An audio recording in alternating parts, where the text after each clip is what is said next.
Yo, welcome to the Score Match YouTube. Today, we're going to be doing a video that I've been doing before most of the regionals, and it is what my perceived metagame would be going into the regional. Now, I am not going to Milwaukee Regional, but of course, as a content creator, I have been paying very close attention. And I also mentioned this video on the Lake of Rage podcast and some of the stuff, but this one will be going a little more in depth than I went to on the podcast episode.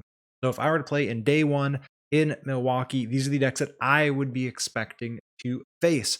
So far, I've had pretty good success on predicting the general meta game and meta trends for a regional. So I'm hoping I can keep that up with our new Astral Radiance format.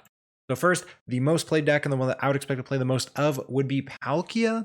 I'd expect to play 2, maybe 3 Palkias over the course of day one. Now, of course, it is important to note, if this is the first time you have seen one of these videos from me, these are estimations. There is a certain amount of variance in matchups. So you may hit 7 Palkias, you may hit 1 Palkia, stuff happens, but this is an on average. What would I expect? If I were going to play a deck, what would I expect it to be able to beat, and how often should I beat it? So I'd expect Palkia 2 to 3, definitely a deck that I would want to take at least a slightly favored matchup to, if possible, maybe even a 50-50, and just assume I can outplay my opponents. Then you may be saying, all right, Mello, what do you expect between the turbo list that we saw come out of Australia or the Inteleon version? And I would say, yes, I'd expect at least one of each, potentially more Inteleon, just because that's the one people have been playing. I think the turbo version is something players will gravitate more towards, but I'm not sure if they're going to gravitate towards it in a week. They might, 100% will. Some of them will at least. But I'd expect 2 to 3 Palkias, like I said, probably an even split between the Inteleon and the turbo, with maybe a little bit of a favoring the Inteleon version as of right now.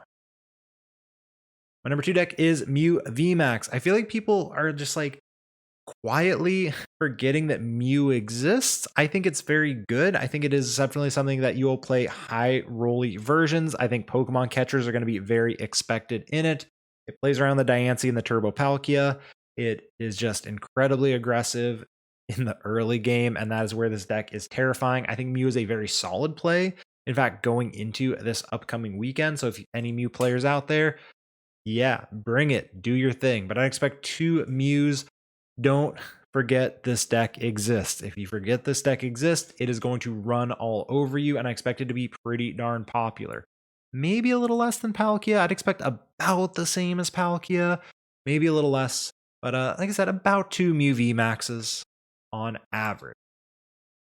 1 Arceus variant on average. How the mighty have fallen. I love Arceus. There's a decent chance if I were going, I would be playing an Arceus B-Barrel, Flying Pikachu, Crobat VMAX deck.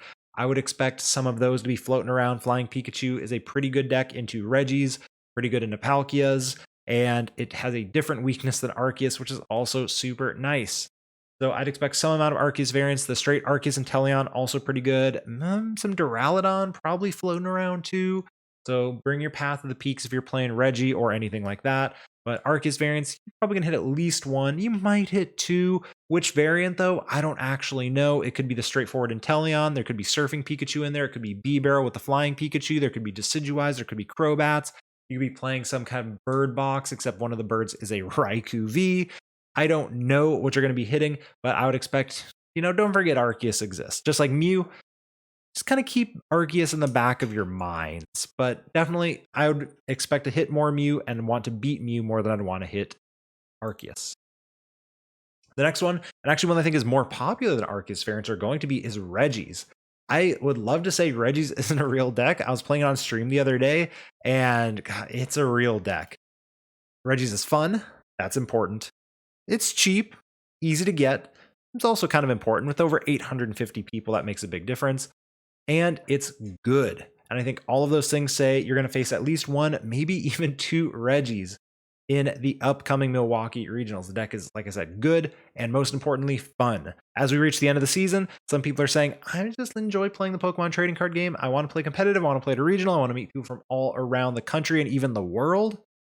But also, I want to enjoy myself, right? I think Regis is that deck. It's good. Be prepped for Regis. I was originally kind of like, oh, do I really want to tech for Regis? Yes. If I were going to Milwaukee, I would not take an auto loss or a very bad matchup to Regis. I would be prepped for it. Bring your Clap Stadiums, your Averys, your Flying Pikachus, or Ice Qs, or Empoleons, or whatever you decide is the Regitech. But I would not take a bad matchup to Regis. Even, sure, favored, heck yeah. Miltank variants. I expected at least one Miltank variant. If I were going and I were playing that Arceus B-Barrel list that I think is currently my number one, I will admit it loses to Miltank. I'm not teching for Miltank. I wouldn't necessarily recommend that. You do have to take an auto loss between Regis and Miltank. I would rather lose to Miltank than Regis personally, but I would be prepped for Miltank. Have answers to this stupid cow because it's incredibly good. I said Miltank variants instead of just Blissey Miltank because I think people are going to come in with other Miltank type decks. It could be an Eldegoss loop version. It could be kind of a control hammers Zoroark version. It could be an attacking Zoroark with Miltanks. Just be prepped for a variety of Miltanks to be around and expect at least one round where you have to get through 2 or more of these cows to win the game. Blissey, Cape of Toughness, Sharon's Care, backup attackers that are things like, what's it called? Not Burmy. The thing Burmy evolves into. You know, any of those things, I can't remember. Someone in comments is going to tell me what the thing is. Thank you in advance. But yeah, whatever that thing is, there's going to be some backup attackers with the Miltank. Expect to hit some cows. Like I said, I would currently be thinking of my top choices, the Arceus B-Barrel, the Inteleon Dark Box, or Water Box. One of those has no answers for Miltank. I wouldn't recommend that, but if you're going to do that pick, it's bold. You might just go 0-3 drop, but also it might be correct. Speaking of Inteleon Moltres, I'd expect to play about 0, but I would know the deck for sure because it will show up enough. Now, this is a deck that I think a lot of people say, oh, people are going to like this deck, it's going to be popular, but in reality, it's not going to show up in numbers. It is hard to play. It is hard to build the deck. It's hard to actually come up with, okay, what is the correct meta call? It's a long deck. You're going to tie a lot of games. I wouldn't expect to hit many, but I would take a look at some of the online tournaments and look at what are the current lists. Now, I would say the Decidueye version that I was originally saying is good is not currently good. And the issue with it is Miltank is getting hyped. And because Miltank's getting hyped, the Decidueye version that I posted a couple weeks ago is slightly worse because the green Decidueye is not as powerful when people have Miltank outs than it is when they don't. So I would say a straightforward version with Baby Zero Aura and the Baby Moltreses and Hoopa and maybe a Raikou V and stuff like that is going to be the most popular and the best variant. This would be one of the ones that I'm strongly considering for Milwaukee if I were going. I think it's very good. It is very hard to play and you will tie a lot, so I wouldn't expect to hit a lot of them, but you should know what's in the list so you're prepared. Ice Rider. Ice Rider's fallen off a ton. It was incredibly hyped up at the start of the format and people are kind of realizing it's not that great, but it's another deck. If you have time in your testing, maybe throw your deck at Ice Rider a little bit because it's not unrealistic that your opponent flips over an Ice Rider in round 1 or round 7 or whatever. A solid deck. I wouldn't be shocked to see a couple of them make day 2. It's going to be a pretty large day 2 with over 800 people in Milwaukee. What's it going to look like? Probably the Inteleon version. I am still a fan of like the Turbo Palkia, but with Ice Rider instead. And a lot of people keep telling me I'm wrong because, oh, you have to Melanie every turn, you can't boss. But Ice Rider doesn't have to boss when it can KO the active consistently. I think Ice Rider is pretty good, but not super great. But I think other people are going to think like me and people are going to show up with Ice Rider for sure.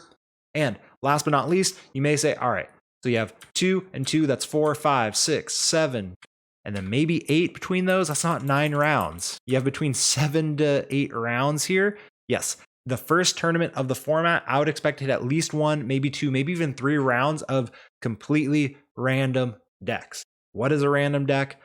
It could be anything. You could face a Charizard deck. You face an Entei deck. You could face like a counter box, a Ditto box. You could face something like a straight Blissey. You could face a Zoroark box deck. You could face, you name it. There's a chance, Crobat Weezing, anything like that. I think there's going to be a lot of random decks still early in the format where people think that they've broken the meta. And I hope some of them are right because it's always really fun to see that happen. But a lot of them are going to be wrong and you're going to have to beat them on your way there. So just kind of be mentally prepared. Maybe take a look at some of the card pool again, get an idea of like, oh yeah, Baby Lucario, it does this. Or the Leon's art, it does this. Or, Rapid Strike Malamar, don't forget that card exists either. Jolteon VMAX, another one that, again, just be prepared for these completely random yet technically viable and potentially good decks to show up as well. Let me know in the comment section below if you're going to Milwaukee, of course. I'll be rooting for you. And if you think there's anything different in the metagame, or come back to this video after you played Milwaukee and tell me how correct I was, or adversely, how incorrect I was. Remember to like, comment, subscribe, all the other YouTube stuff, and I'll catch you all in the next video. Peace out.